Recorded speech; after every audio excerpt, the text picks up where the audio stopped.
नमस्कार, मैं डॉक्टर पूजा दीवान आज सबके साथ फिर से रूबरू हूँ, आप सबके समक्ष हूँ। आज हम बात कर रहे हैं इस बारे में कि सोनोग्राफी गर्भवती महिला को कराने की क्या आवश्यकता है और उससे आपको क्या क्या फायदे होंगे।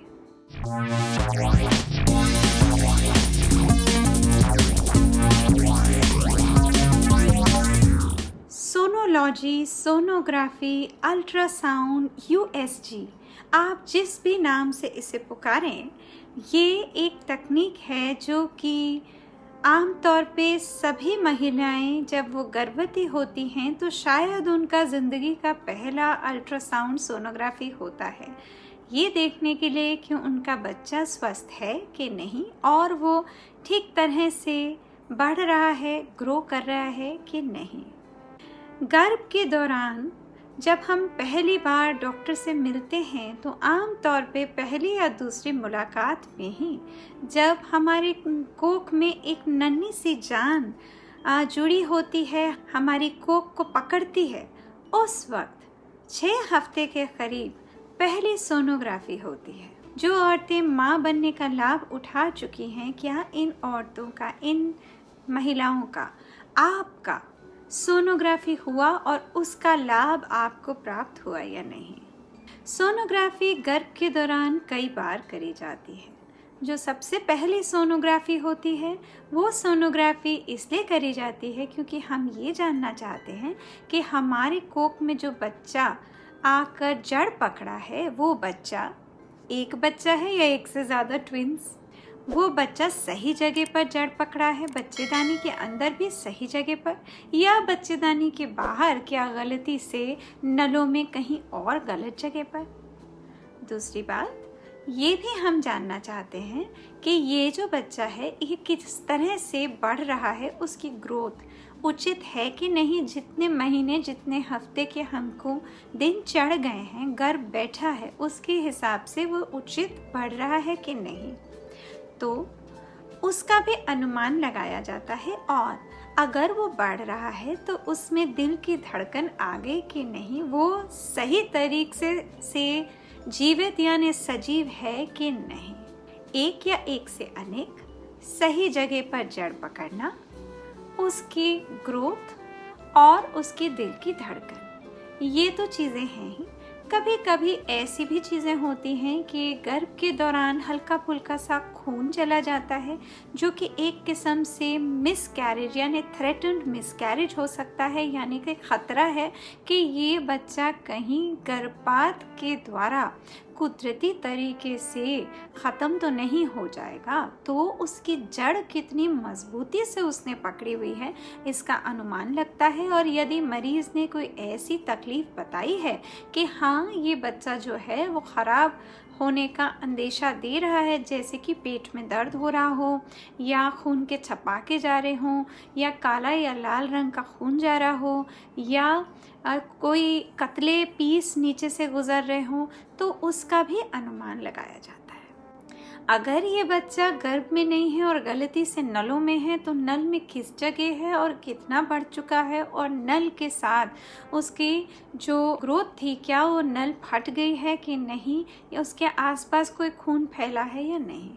इसके बाद पहली जो ये सोनोग्राफी थी 6 हफ्ते की, उसके बाद 12 से 13 हफ्ते पर अगली सोनोग्राफी होती। और इस सोनोग्राफी का प्रथम महत्व ये है कि जो बच्चा हमारी कोख में पल रहा है उसकी जो ग्रोथ है वो उसके अनुसार हुई कि नहीं, पर उससे भी सर्वप्रथम जो इसका हमको फ़ायदा है वो ये है कि ये जो बच्चा है ये कोई बनावटी खराबी लेकर तो नहीं आया है। आप कहेंगे 11-12 हफ्ते पे जब 3 महीने का भी पूरा बच्चा नहीं हुआ तो आप कैसे पूरा शरीर आकार देख लेती हैं क्या?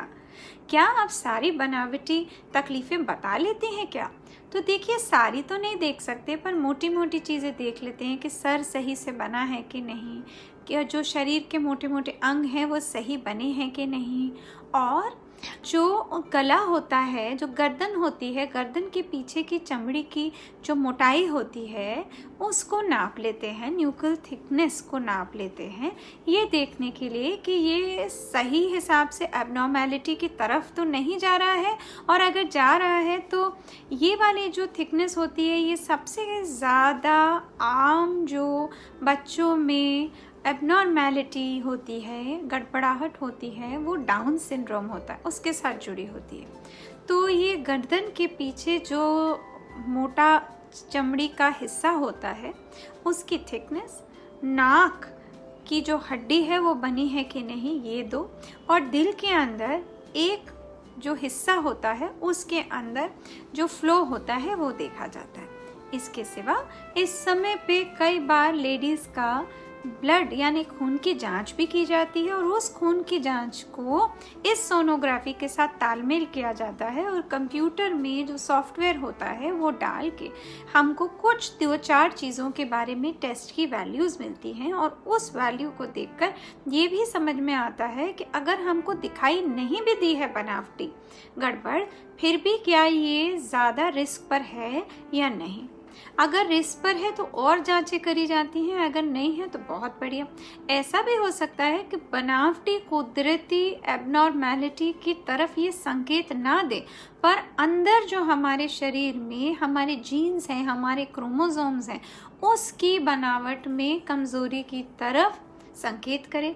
ये भी हो सकता है कि बाकी इन दोनों चीज़ की तरफ वो संकेत ना करे, पर हमें ये अनुमान लग जाता है कि ये बच्चा कमज़ोर होगा, या समय से पहले पैदा होने का अंदेशा रखता है, या माँ को गर्भ के दौरान ब्लड प्रेशर होने का, जैसे जेस्टेशनल हाइपरटेंशन बोलते हैं, प्रेगनेंसी इंड्यूस्ड हाइपरटेंशन बोलते हैं, उसका जो प्रतिशत है, जो आंकड़ा है, जो जोखिम है, जो रिस्क है, वो बढ़ती है कि नहीं। तो देखिए सोनोग्राफी के बड़े ही फायदे हैं। उसके बाद अति आवश्यक है कि 18 से 20 हफ्ते के करीब, कायदे से 18 हफ्ते पर एक और सोनोग्राफी करी जाए, जो बहुत बहुत ज़रूरी है। ये जो सोनोग्राफी है ये ख़ास तौर पे इसलिए की जाती है क्योंकि हम फीटल एबनॉर्मेलिटी, फीटल यानी वो बच्चा जो हमारी कोख में पल रहा है, वो बेबी, एबनॉर्मेलिटी यानी कि उसमें कोई बनावटी कमज़ोरी तो नहीं है, और ग्रॉस, फीटल ग्रॉस एबनॉर्मेलिटी यानी मोटी मोटी जो कमज़ोरियाँ दिख सकती हैं, ये लेवल 2 स्कैन कहलाता है। इसमें मैं ये तो बिल्कुल सहमत हूँ कि हाँ बच्चा ठीक तरह से ग्रो कर रहा है कि नहीं, यानी 20 हफ्ते 4 महीने 5 महीने का जो ये 5 महीने का जो ये बच्चा है ये सही तरह से ग्रो कर रहा है कि नहीं, क्या इसने प्लेसेंटा ओलनाल की तरफ जड़ें सही पकड़ी हैं, और अगर पकड़ी हैं तो क्या ये भरपूर ताकतवर हैं, और क्या ये सही जगह पर हैं। पर अब तक बच्चे का चेहरा, बच्चे के दिल, उसके गुर्दा, उसके फेफड़े, उसकी दोनों हाथ, दोनों पैर, दोनों टांगें, दोनों हाथ, दोनों बाजू, उसकी रीढ़ की हड्डी, यहाँ तक कि उसकी पेशाब की थैली, उसकी नाभि, उसकी आँखें, उसकी नाक, उसका चेहरा, उसका जबड़ा, उसके कान, उसका माथा, देखिए ना सारी ही चीज़ें दिखाई देती हैं। तो इसमें हम ये देखने की कोशिश करते हैं कि कोई बनावटी कमज़ोरी ना हो। और आगे बढ़ते हैं तो कई बार ज़रूरत पड़ने पर हमको लेवल 3 सोनोग्राफी भी करनी पड़ती है, जिसमें कि हम बच्चे के दिल को पूरे जांच करते हैं सोनोग्राफी के द्वारा, जिसको हम फीटल इकोकार्डियोग्राफी कहते हैं, जिसे फीटल इको कहते हैं। हर एक को ज़रूरत नहीं है, पर उन औरतों को ज़रूरत होती है जिनके बच्चे में पहले कोई दिल की कमज़ोरी थी, या पहले उनका बच्चा किसी तरह बनावटी रूप से कमज़ोर था, या माँ को खुद ही कोई ऐसी दिल की तकलीफ़ है जो उसको बचपन से ही मिली है और वो आगे बच्चे को दे सकती है, या माँ को मधुमेह डायबिटीज़ की तकलीफ़ हो। ऐसी कुछ कुछ चुनिंदा चीज़ें हैं जब माँ जो रिस्क पर है उसके बच्चे का इको करना पड़ता है। तो ये जो है करने को तो 16 हफ्ते पर भी कर सकते हैं, बस सही मायने में जो हृदय होता है, दिल होता है, वो पूरी बनावट अपनी पूर्ण करता है जब वो 24 से 26 हफ्ते का होता है। तो 24 हफ्ते एक समय है जिस वक्त हमको ये जांच करवा लेनी चाहिए। इसके बाद यानी 20 हफ्ते 18-20 हफ्ते 5वें महीने पे जो सोनोग्राफी करी, उसके बाद 24 हफ्ते पे जो दिल की सोनोग्राफी है जिसे फीटल इको कहते हैं, वो सभी के लिए अनिवार्य नहीं है, फिर भी कराने पे कोई पाबंदी नहीं। उसके बाद आमतौर पे 32 हफ्ते पे यानी 8वें महीने पे सोनोग्राफी कराई जाती है, ये देखने के लिए कि बच्चा उचित तरह से बढ़ रहा है कि नहीं। उसके शरीर के अंगों का मोटा मोटा ही मुआयना किया जाता है, उसके सर का साइज, उसकी बाजू का साइज, उसकी टांगों की लंबाई, उसके पेट की गर्थ, गोलाई, ये मोटी मोटी चीज़ें देखी जाती हैं ये समझने के लिए कि ये बच्चा उचित तरह से बढ़ रहा है कि नहीं, उसको पूरी खुराक मिल रही है कि नहीं, उसका न्यूट्रिशन पूरा है कि नहीं, और उसकी जो ग्रोथ है, बढ़ोतरी है, वो कहीं तरह से कम तो नहीं हो रही। तो अगर मैं इसको मेडिकल टर्म्स में कहूँ तो इसको हम बोलेंगे कि इंट्रा यूटराइन, यानी कि बच्चेदानी के अंदर जो बच्चा पल रहा है उसकी ग्रोथ में रिस्ट्रिक्शन तो नहीं हुई, मतलब उस जितना बढ़ना चाहिए वो कहीं तरह से कमी में तो नहीं आ गया। कभी कभी तो ग्रोथ पूरी तरह से ही कम हो जाती है, और कभी कभी ग्रोथ में क्या होता है कि जैसे कोई भूखा प्यासा होता है और उसको पूरी खुराक नहीं मिलती तो उसका पेट अंदर चला जाता है और बाकी पूरी बनावट सही है। तो एसिमेट्रिक और asymmetric intra uterine growth restriction IUGR की बातें करें। बच्चा आपको तो पता ही है माँ की कोख में पानी के अंदर स्विमिंग पूल की तरह गोथे लगाता रहता है और स्विमिंग करता रहता है और स्प्लैश अराउंड करता रहता है। तो ये जो बच्चा है जिस पानी में होना चाहिए उसकी रूपरेखा क्या है और उसकी मात्रा क्या है, ये भी ज़रूरी है। फिर बच्चा अब तो माँ के साथ अपनी नाभि से उनकी माँ की कोख के द्वारा जो प्लेसेंटा लगा हुआ है उसके बीच में वो एक पाइप जाती है जिसे अम्बिलिकल कॉर्ड कहते हैं। वो अम्बिलिकल कॉर्ड सही बनावट में है कि नहीं, उसमें उचित वेसल्स, ब्लड वेसल्स, आर्टरीज और वेन्स है कि नहीं, और वो कॉर्ड कहीं फंसी हुई तो नहीं है। बच्चा सीधा है कि उल्टा है, टेढ़ा है, इस तरफ को मुंह करा है कि उस तरफ को करा है, ऊपर को मुंह करा है कि नीचे को मुंह करा है। बच्चे की बनावट के ऊपर एक बार और तवज्जो हो जाता है। बच्चे की दिल की धड़कन सही है कि नहीं, वो सांस सही ले रहा है कि नहीं, ये सारी बातें हम लोग अल्ट्रासाउंड के द्वारा जानते हैं।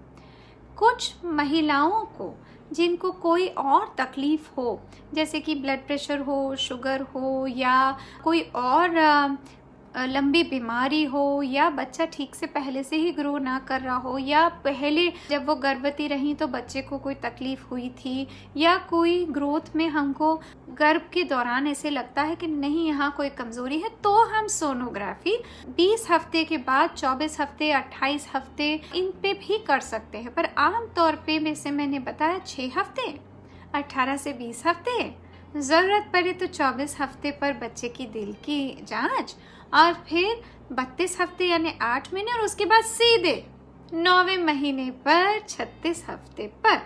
36 हफ्ते पर भी हम यही चीज़ें देखते हैं खासकर। और एक चीज़ और बहुत प्रभाव रखती है कि जैसे जैसे बच्चा बढ़ता जाएगा वैसे उसके आसपास पानी तो पूरा होता है, पर बच्चे को घूमने फिरने की, लोट पोट करने की, अपनी पोजीशंस बदलने की इतनी जगह नहीं मिलती। तो बहुत ज़रूरी है 36 हफ्ते की सोनोग्राफी में देखना कि बच्चा सीधा है कि उल्टा, टेढ़ा है कि नहीं, तो लॉन्गिट्यूडनल लाई है कि ओब्लिक है, सिफेलिक है कि ब्रीच है, ये सब चीज़ें देखना ज़रूरी है। साथ में 36 हफ्ते पर कई बार बच्चे की ग्रोथ कम हो जाती है और पानी कम हो जाता है। कभी कभी अम्बिलिकल कॉर्ड के भी ब्लड वेसल्स का फ्लो देखना पड़ता है, कभी कभी बच्चेदानी के यूट्रस के भी ब्लड वेसल्स का फ्लो देखना पड़ता है। अगर हमें कोई चीज़ की शंका लगती है, बच्चे के कई बार अगर खून पूरा नहीं जा रहा है बच्चे को, और जो उसका प्लेसेंटा है वो ऐसा संदेह देता है कि हाँ भाई ग्रोथ पूरी नहीं है या प्लेसेंटा ज़रूरत से ज़्यादा बढ़ा रहा है, जल्दी बढ़ा रहा है, तो कई बार हमको डॉपलर करना पड़ता है, जिसे हम coloured ultrasound, coloured sonography, colour Doppler बोलते हैं, जिसमें 2 किस्म के रंग भी आप देखते हैं, लाल और नीला, जिसमें हम जो खून जा रहा होता है बच्चे को, चाहे वो अम्बिलिकल कॉर्ड से जा रहा हो, चाहे वो बच्चेदानी को जो खून जा रहा हो, या वो जो खून बच्चे के दिल में जा रहा है, या वो खून जो बच्चे के सर में जा रहा है, इन सब को नापते हैं देखने के लिए कि कहीं खून की प्राप्ति में कमी तो नहीं है और ऐसी कोई बात का अंदेशा तो नहीं है जिसे हमें जल्दी से बच्चे को डिलीवर कराना पड़े। ऐसी बातें कई बार तब देखी जाती हैं जब डायबिटीज़ हो या माँ को बहुत ज़्यादा ब्लड प्रेशर की तकलीफ़ हो या कोई लंबी बीमारी हो। ऐसी चीज़ों में आम तौर पे कलर डॉप्लर करने की ज़रूरत नहीं। पर अब इसके आगे जब हम 40 हफ्ते ज़्यादा से ज़्यादा समय होता है जब तक डिलीवरी हो जानी चाहिए, यानी कि 9 महीने 7 दिन 40 हफ्ते की प्रेगनेंसी होती है, उस वक्त अत्यंत आवश्यक है कि यदि आप यानी 39 हफ्तों से ज़्यादा अगर आप बच्चे को कंटिन्यू करना चाहती हैं आगे और डिलीवरी के लिए वेट करना चाहती हैं नेचुरली, और डॉक्टर भी आपको एडवाइस कर रहा है, तो फिर कई बार हमको हर रोज़ या कई बार एक एक दिन छोड़ के हफ्ते में 3-4 बार सोनोग्राफी करानी पड़ती है। इसमें हम ख़ास तौर पे ये देखते हैं कि बच्चे की दिल की धड़कन कैसी चल रही है, वो कितनी बार सांस ले रहा है, उसके जो पानी है उसकी मात्रा कम घट तो नहीं रही और वो ठीक से हिल-झुल रहा है। क्योंकि आपने तो सुना ही होगा कि माँ को हमेशा कहते हैं कि बच्चे की मूवमेंट पे, हिलने डुलने पर आप ध्यान रखिए और देखिए कि बच्चा कितनी बार घूमता है एक दिन में। यदि बच्चा ज़रूरत से ज़्यादा घूमे या जितना घूमता है उससे कम घूमे तो डॉक्टर को आप उसी वक्त बताएं, और डॉक्टर अगर आपको सोनोग्राफी के लिए भी एडवाइस करते हैं तो हम करते हैं। और भी कुछ परिस्थितियां होती हैं जहां सोनोग्राफी अति आवश्यक होता है। कभी कभी बच्चेदानी के अंदर डेले होते हैं जिसको गांठें बोलते हैं, जो कि फाइब्रॉइड या रसौली के नाम से जाने जाते हैं।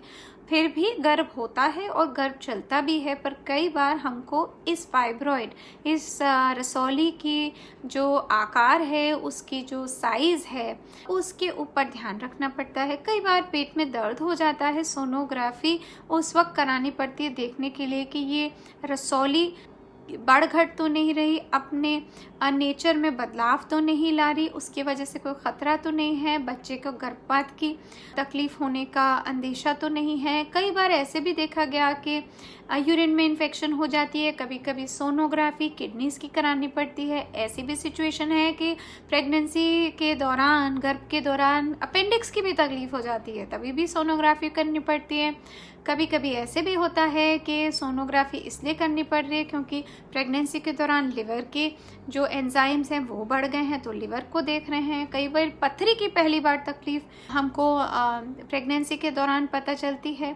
तो प्रेगनेंसी में सिर्फ यूट्रस की ज़रूरी नहीं है कि स्कैन करा जाए, बाकी हिस्सों का भी स्कैन करने की कभी कभी आवश्यकता पड़ सकती है। अब सवाल ये उठता है कि क्या सोनोग्राफी करने का कोई फ़ायदा है कि नहीं? तो वो तो मैंने बता दिया फ़ायदा है, पर दूसरी बात ये है, क्या सोनोग्राफी हमारे शरीर के लिए और उससे भी ज़्यादा हमारे बच्चे के लिए हानिकारक है कि नहीं? उसमें से जो भी रेडिएशन, जो भी वेव्स, जिसे अल्ट्रासोनिक वेव्स बोलते हैं, जो निकलते हैं, क्या वो हमारे बच्चे को लाभ कर रही है कि उसको नुकसान कर रही है? तो हानिकारक सोनोग्राफी बिल्कुल नहीं है। सोनोग्राफी के अल्ट्रासोनिक वेव्स बच्चे के लिए बिल्कुल भी हानिकारक नहीं है। आप चाहे हर रोज सोनोग्राफी कराएं तो भी हानिकारक नहीं है। जब शुरू के 5वें-6 हफ्ते होते हैं तब कहते हैं कि कलर्ड सोनोग्राफी से थोड़ा सा दूर रहें, क्योंकि कलर्ड सोनोग्राफी के थोड़े से वेव्स ज़्यादा हीटेड होते हैं। पर इसके ऊपर भी कोई ख़ास टिप्पणी नहीं है। बाकी आप सोनोग्राफी करा सकते हैं। ये एक्सरे नहीं है जिसकी पाबंदी होती है, और अगर अति आवश्यक हो तभी कराते हैं, और उसमें भी पेट को ढक के बच्चे का बचाव करके कराते हैं। आज के दिन में आप देखेंगे कि स्वस्थ बच्चे आमतौर पर पैदा होते हैं, और बच्चों में कंजेनिटल एबनॉर्मेलिटीज़ यानी बाय बर्थ जो कमियां, डिफेक्ट्स होते थे वो नहीं हैं। मेंटली रिटार्डेड बच्चे भी कम पैदा होते हैं, क्योंकि कई सारी जेनेटिक एबनॉर्मेलिटीज़, क्रोमोसोमल एबनॉर्मेलिटीज़ पहले ही देख ली जाती हैं। सब चीज़ें टेस्ट से नहीं पता चलती। अल्ट्रासाउंड के द्वारा, जाते जाते ये बताना चाहूँगी, अल्ट्रासाउंड के द्वारा हायर लेवल की जांचें भी होती हैं, जैसे कि सोनोग्राफी करी और सोनोग्राफी के साथ साथ एक नीडल, सुई पेट में डाली और बच्चे के आसपास के पानी का छोटा सा हिस्सा लिया और उससे अनुमान लगाया कि बच्चे को जो क्रोमोसोम्स हैं वो सही हैं कि नहीं, और उसका जेनेटिक मेकअप सही है या नहीं, या कोई अगर बीमारी थैलेसीमिया जैसी थी और उनके घर में चल रही है तो उस बच्चे को थैलेसीमिया से कोई तकलीफ तो नहीं है। ऐसे भी होता है कई बार कोई इन्फेक्शन माँ को हो जाती है जो कि बच्चे को पहुँच सकती है, तो वो इन्फेक्शन वाकई में बच्चे के आसपास के पानी को पहुँची है या नहीं वो हम पता लगा सकते हैं। कई बार जो बच्चा होता है उसको कितना खून पहुँच रहा है कितना नहीं, ये देखने के लिए एडवांस स्टेजेस में हम लोगों को जो कॉर्ड होती है उसमें से भी खून निकालना पड़ता है। कई बार जो प्लेसेंटा होता है उसका भी एक छोटा सा हिस्सा जैसे कोरियोनिक विलस सैम्पलिंग होती है वो करनी पड़ती है। जो कॉर्ड से निकालते हैं उसे अम्बिलिकल कॉर्ड ब्लड बोलते हैं फॉर सैम्पलिंग।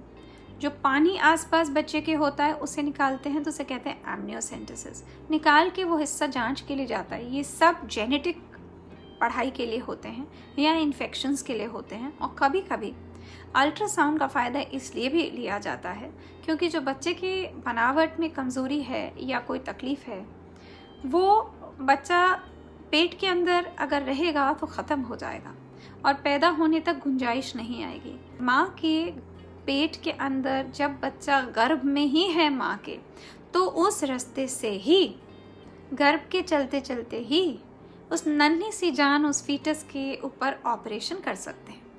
इसको फीटल सर्जरी बोलते हैं, यानी बच्चा पैदा भी नहीं हुआ, माँ गर्भवती है और बच्चे को ऐसी तकलीफ़ है कि हमको ऑपरेशन करना पड़ रहा है, तो ये फीटल सर्जरीज भी करी जा सकती है।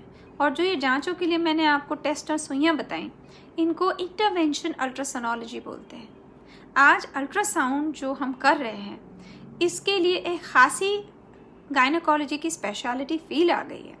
इस ब्रांच को फीटल मेडिसिन बोलते हैं। फीटल यानी छोटे बच्चे की जानकारी, और मैटरनल मेडिसिन भी इसमें होता है, तो पूरा नाम हुआ फीटल मैटरनल मेडिसिन, यानी कि बच्चे में माँ में जो भी कमी हमको दिखे जो अल्ट्रासाउंड के द्वारा हमें जानकारी हो, ताकि प्रेगनेंसी में हम मैनेजमेंट ज़्यादा बेहतर दे सकें।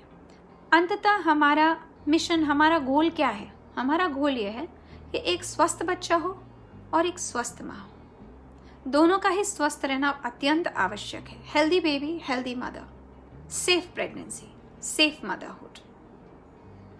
सो ये बहुत ज़रूरी है। सो ना तो माँ को तकलीफ़ होनी चाहिए, यानी मैटरनल मॉर्टेलिटी, यानी माँ की अचानक से मृत्यु नहीं होनी चाहिए। मैटरनल मॉर्बिडिटी, यानी माँ इतनी बीमार नहीं होनी चाहिए कि वो इतनी तकलीफ़ में हो जाए। इसी तरह फीटल मॉर्बिडिटी, यानी कि बच्चा बीमार ना पैदा हो, और फीटल मॉर्टेलिटी यानी कोख में ही बच्चा ख़त्म ना हो जाए। और जब बच्चा पैदा हो तो हमको लाइव बर्थ रेट मिले, बच्चा ज़िंदा मिले और स्वस्थ मिले। और ऐसा भी नहीं होना चाहिए जैसे पहले कभी कभी हम देखा करते थे कि पैदा होने के 28 दिन यानी 4 हफ्ते में बच्चा कई बार गुजर जाता था, यानी कि पेरीनेटल डेथ, पहले महीने में डेथ बच्चे की नहीं होनी चाहिए। और ऐसी भी कोई तकलीफ़ नहीं होनी चाहिए कि बच्चा आगे जाके बीमार हो या कमज़ोर हो या 1 वर्ष की आयु तक ना जिंदा रह सके। ये सारी चीज़ें जो हम कम देखते हैं अपने आसपास, आज जब हम देखते हैं तो हमें बहुत कम लोग मिलते हैं जो कि नेत्रहीन हैं या जो सुन नहीं सकते या जिनके शरीर के अंग ख़राब हैं। आप ऐसे भी देखते हैं केसेस जो कि बच्चे पैदा होते हैं जिनके दिल में छेद होता है या तकलीफ़ होती है। तो ये जो बातें हैं, ऐसे बच्चे कम से कम पैदा हों, पहले ही हमको पता चल जाए कि इनमें कोई कमज़ोरी है, ताकि हम उचित समय पे उचित स्टेप ले सकें। अगर हम इसे बदल सकें तो बदल दें।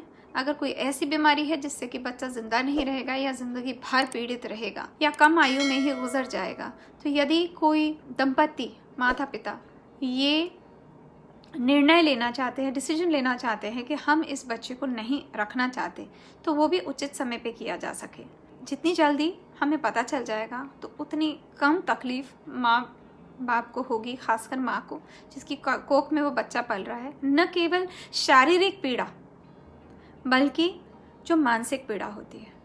यदि ये बच्चा अगर कोई कारण से ख़राब है या कोई तकलीफ़ है तो उसका अगर गर्भपात हम 12 हफ्ते से पहले करते हैं तो शरीर को कम तकलीफ़ होती है, गोलियां खाकर भी किया जा सकता है, बेहोशी में सफाई की जा सकती है। पर ये अगर 12 हफ्ते के बाद होता है तो फिर हमको एक किस्म से मिनी लेबर, मिनी डिलीवरी की तरह ही बच्चा पैदा करना पड़ता है।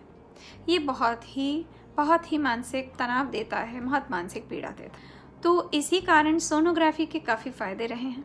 और कभी अगर किसी का गर्भपात हो जाए तो ये भी ज़रूरी है देखना कि कोई गर्भ के टुकड़े, प्रेगनेंसी के टुकड़े अंदर ना रह जाएं, कोई इन्फेक्शन अंदर ना रह जाए। ये छोटी छोटी बातें हैं और बड़ी बड़ी बातें भी मैंने आपको दोनों बता दी।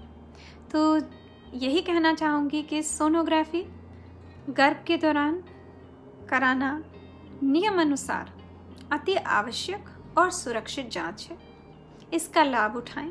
बहुत बहुत धन्यवाद। मैं डॉक्टर पूजा दीवान आप सबसे विदा लेती हूँ। अलविदा।